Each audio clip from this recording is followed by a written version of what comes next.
OPS யாருடன் கூட்டணி? அடுத்த கட்ட அரசியல் நடவடிக்கை என்ன? ஏஐஏடிஎம்கேல இருந்து பிரிஞ்சு வந்த ஓ பன்னீர்செல்வம் அவர்கள் தலைமையில் இருக்கும் ஏஐஏடிஎம்கே தொண்டர்கள் உரிமை மீட்பு கழகம் இப்போ தமிழக வெற்றி கழகத்தோட ஜாயின் பண்றதுக்கு பிளான் பண்ணியிருக்கிறதா அரசியல் வட்டாரத்துல பேசிக்கிறாங்க.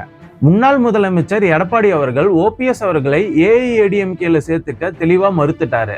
இந்த நிலையில ஓ பன்னீர்செல்வம் அவர்கள் நடத்தின உட்கட்சி கருத்து கணிப்புல 80% நிர்வாகிகள் விஜயோட டிவிகேல இணையறதுக்கு ஓகே சொல்லியிருக்காங்க. இதை ஓபிஎஸ் நிர்வாகிகள் ஒரு தெளிவான அரசியல் பதிலடியா பாக்குறாங்க. இது கூடவே ஒரு 15% நிர்வாகிகளும் டிஎம்கேவோட ஜாயின் பண்றதுதான் நல்ல முடிவுன்னு தெரிவிச்சிருக்காங்க.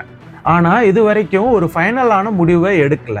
தை பிறந்தால் வழி பிறக்கும்ன்ற மாதிரி பொங்கல் முடிஞ்ச பின்னாடி தான் இதுக்கான ஒரு அறிவிப்பை ஓ பன்னீர்செல்வம் அவர்கள் தருவாருன்ற மாதிரி பேட்டியில அவர் சொல்லியிருக்காரு. உங்களுக்கு என்ன தோணுது? ஓபிஎஸ் அவர்களும் விஜய் அவர்களும் ஒன்று சேருவது ஒரு வலுவான கூட்டணியா மாறுமா, இல்ல அதுவே ஒரு பெரிய ஆப்பா மாறுமான்றத கீழே கமெண்ட்ஸ்ல சொல்லுங்க. இந்த மாதிரி அப்டேட்ஸ்க்கு voice out Tamizha YouTube channel and Instagram பேஜை ஃபாலோ பண்ணிக்கோங்க. தேங்க்யூ.